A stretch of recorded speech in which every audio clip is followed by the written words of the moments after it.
Hi, this is Cora Stack again, Dr. Stack. I was just talking there about the Dr. Bacon report, and it struck me as a major mistake at the time that the powers that be decided to abandon his recommendations. And I always believed that it was driven by inverted commas vested interests, and I think it was not in the common good that these policies. I mean, Dr. Baker did a lot of work, for the government over many years to try and put the brakes on the housing market. And I think he came out with balanced policies, to that actually did work.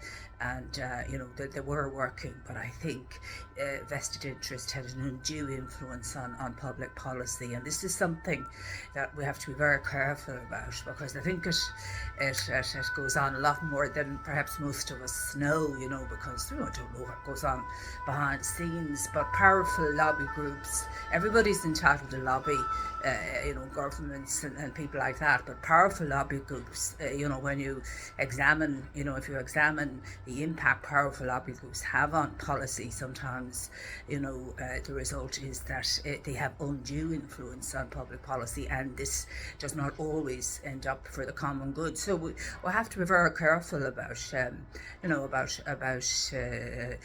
letting, having undue influence. I mean, it's a very hard one to call, but I definitely think in the case of the housing market that undue influence by inverted commas public vested interests were put on the government to abandon the very well thought out Dr. Bacon's policies. And I think it has undermined, it has hugely impacted the housing chronic housing situation we now have. And sometimes you have to make decisions in favour of the common good and against vested interests. And this is something that has always struck in my mind, that Dr. Bacon's policies were moderate, they were reasonable, yet they were not followed because these so-called vested interests had too much influence over public policy. And we have people in all walks of life, that have children that cannot afford houses, that are perhaps well off themselves now, but haven't houses for their children, or can't see any future for their children. And then a huge amount in the squeeze middle that can't see any future for their children, in terms of the housing crisis.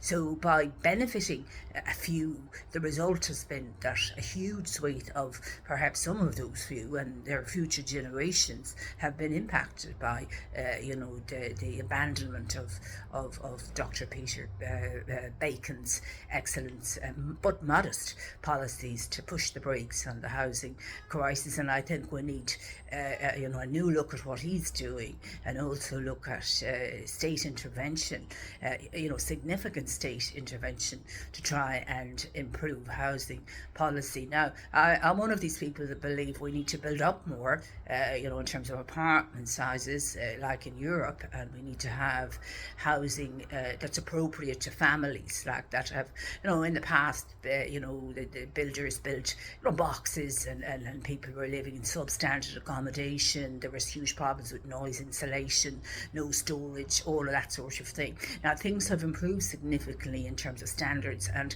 there's no reason that we can't have the best noise insulation, we can't have the best storage solutions. These are practical things that people need for their day-to-day living, and also the right size for the right size family, so that people can move within their community from one size perhaps to another size, both in housing developments and apartment developments. And I think this obsession with not building up, I think that's we've got to get over that.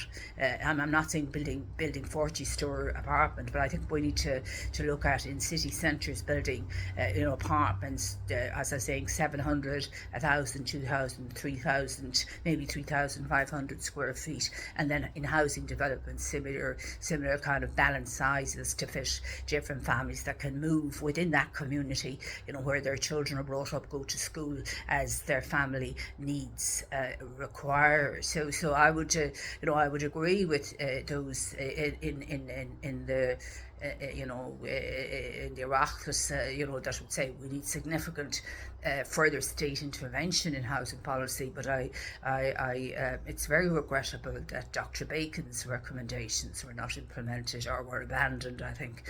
And I think that would have hugely changed, I think it would have significantly changed the situation and improved everything for the common good.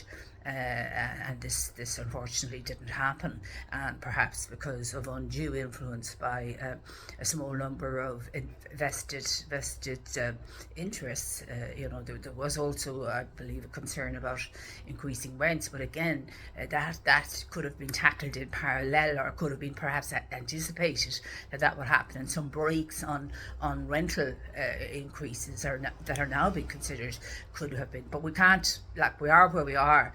But I think we did make serious mistakes by abandoning Dr. Bacon's vision and policies, and I hope that we can learn from his mistakes and apply similar breaks going forward. But I think because the situation has deteriorated so much, we certainly need significant state intervention in terms of rebuilding Irish housing for the common good.